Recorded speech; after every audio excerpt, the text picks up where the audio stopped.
नमस्कार मित्रों। अभी थोड़ी देर पहले हम टीवी देख रहे थे। हालांकि टीवी हम अक्सर देखते हैं, किंतु ज़रूरत की ही चीज़ें देखते हैं जिससे हमें ज्ञान की प्राप्ति हो और हमारे ज्ञान से और लोगों को लाभ हो सके। कुल मिलाकर आए दिन लड़कियों पर, औरतों पर तरह तरीके के अत्याचार होते रहे हैं, होते रहेंगे। इसके मूल कारण गहराई में हम नहीं जाना चाहेंगे। ये वर्षों से होता आ रहा है, किंतु जिन लोगों ने, खासतौर से महिलाओं ने, लड़कियों ने शिक्षा और दीक्षा ग्रहण कर ली है, उनके साथ आंशिक स्तर पर ये दुर्बल, अप्रासंगिक घटनाएं हो रही हैं। आखिर इसके पीछे कारण क्या हो सकता है? हम ये समझते हैं इसके पीछे कारण ये हो सकता है कि बहुत से ऐसे धर्म हैं, बहुत से ऐसे मज़हब हैं जिनमें स्त्रियों की सुंदरता के लिए या उनके अंग प्रदर्शन को छुपाने के लिए आंशिक स्तर पर पाबंदी लगा रखी है। कुछ हद तक ठीक भी है, किंतु पूर्ण रूप से ठीक नहीं है।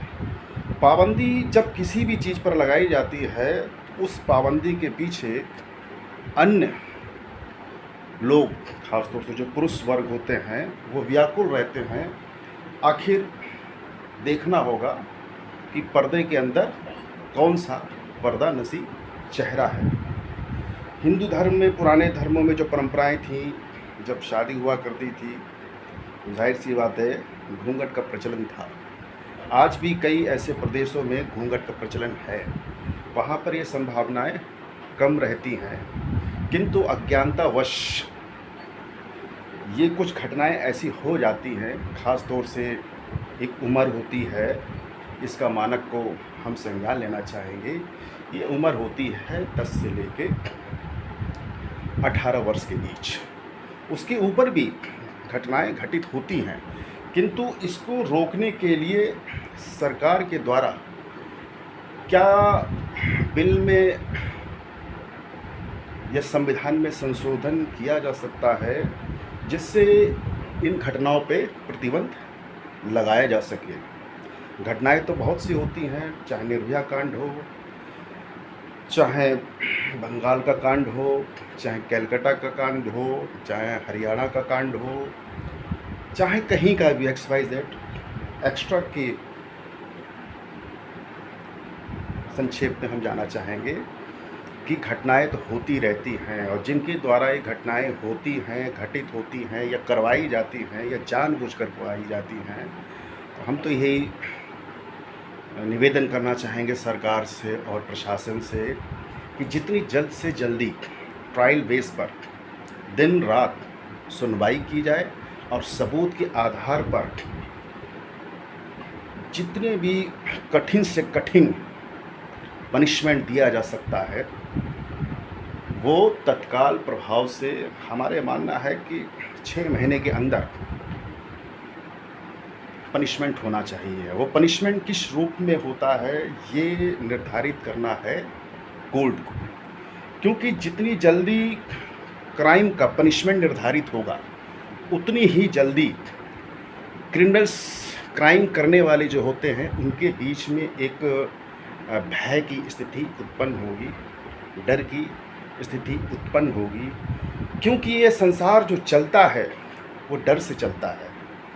जब तक भय है इस संसार में, तब तक सारे काम होते हैं, और जब भय ख़त्म हो जाता है, करने वाला ये सोचता है कि मैं सत्ताधारी दल का बड़ा व्यक्ति हूँ, या हमारे पास इतना पैसा है, या हमारे पास इतनी ताकत है, या हमारे पास इतने सोर्सेस हैं, या हमारे पास इतने सोर्सेस ऑफ इनकम है, हमारा कोई कुछ बिगाड़ नहीं सकता है। बेशक नहीं बिगाड़ सकता है, किंतु अभी तक का जो 17 साल का एक्सपीरियंस हमारा रहा है, और जिन लड़कियों के साथ या अन्य महिलाओं के साथ दर्दनाक जो घटनाएं घटित हुई हैं, उस पर हमने ये 6-7 केसेस ऐसे देखे हैं जब वो कोर्ट से किसी भी माध्यम से बरी हो जाते हैं, सबूत का अभाव के कारण बरी हो जाते हैं, तो उन्हें ऐसा लगता है कि जैसे उन्होंने ये दुनिया जीत ली, जग जीत लिया। किंतु हमने ऐसा देखा है, पाया है, और यथावत यदि कोई जानना चाहेगा तो हम बता भी सकते हैं, उनकी मृत्यु बहुत ही खतरनाक होती है। जिस तरीके से किसी लड़की का दमन किया गया है, औरत का दमन किया गया है, उससे कहीं 10 गुना प्रकृति पनिशमेंट देती है। मिसाल के तौर पर मृत्यु तो किसी भी रूप में हो सकती है, एक्सीडेंट भी हो सकता है, बिच्छू भी काटता है, सर्प भी काटता है।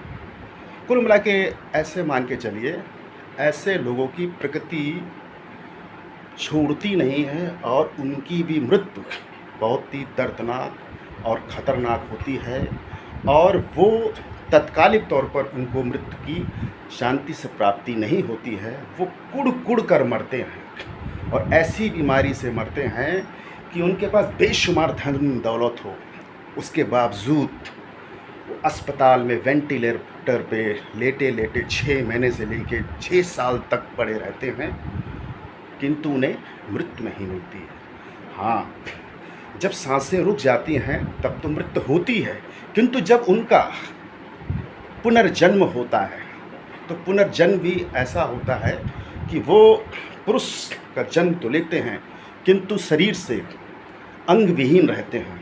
मिसाल के तौर पर किसी ने यदि किसी की आंखें फोड़ी हैं तो अंधा पैदा होता है, किसी ने अगर किसी के हाथ काटे हैं तो विकलांग पैदा होता है, पैर से भी विकलांग हो सकता है, हाथ से भी विकलांग हो सकता है। किसी ने किसी का सर फोड़ा है तो मानसिक स्तर पर वो पीड़ा रहित ज़िंदगी भर अपने ब्रेन का इलाज कराता रहता है। कुल मिलाकर जिसने जिस तरीके से इस प्रकृति में निस्वार्थ भाव से जो सामने वाला व्यक्ति अपने आप में गलत नहीं है और उसको बुरी नीयत से मारा है, उसका परिणाम उसको उस जन्म में तो भोगना ही भोगना है, किंतु उसके परिवार में भी अपने पीछे दर्दनाक मौत वो प्रकृति के सामने लिख कर जाता है। ठीक किसी भी संत ने कहा, ब्रज कबहु न फल पके, नदी न सींचे नीर, परमारथ के कारण साधु धरा शरीर।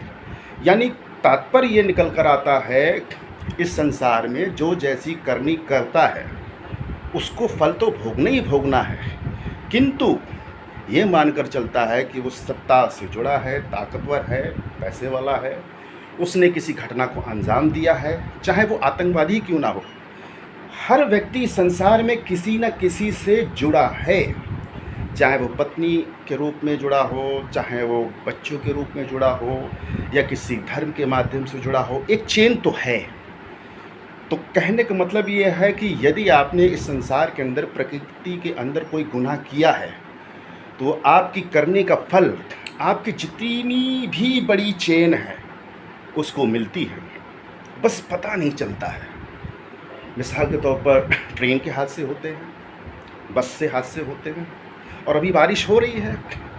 जिसको प्रकृति के द्वारा पनिशमेंट दिया जाना है वो निश्चित तौर पर मिलेगा, और जिसको प्रकृति के द्वारा बचाना है, दुनिया की पूरी ताकत लगा ले उस व्यक्ति को मारने के लिए, प्रकृति उसको किसी न किसी भाव से बचा ही लेती है। शायद इसीलिए ये दुनिया बैलेंस है, क्योंकि बहुत से ऐसे संत, फ़कीर, महात्मा और महिला संत भी हैं, या उनकी तपस्या कह लें, जिसकी वजह से ये संसार बचा हुआ है। जिस दिन इस प्रकृति से सत्य नाम की चीज़ बिल्कुल ख़त्म हो जाएगी, उसी दिन से ये मान के चलिए इस पृथ्वी पर सूर्य की किरणों का जो टेम्परेचर होगा वो 50 अबव होना चालू हो जाएगा। और जैसे ही कोई चीज़ गर्म होती है तो जाहिर सी बात है वो चीज़ गर्म होते होते जलकर भस्म हो जाती है। उसके बाद फिर कौन सा युग आने वाला है ये तो शायद कबीरदास जी ही बता सकते हैं, संत लोग ही बता सकते हैं, सच्चे मन के फ़कीर ही बता सकते हैं। जय हिंद। ओम नमः शिवाय। ओम नमो बुद्धाय। ओम समस्त ब्रह्मांडम प्रकृति समस्त तत्व नमो नमः।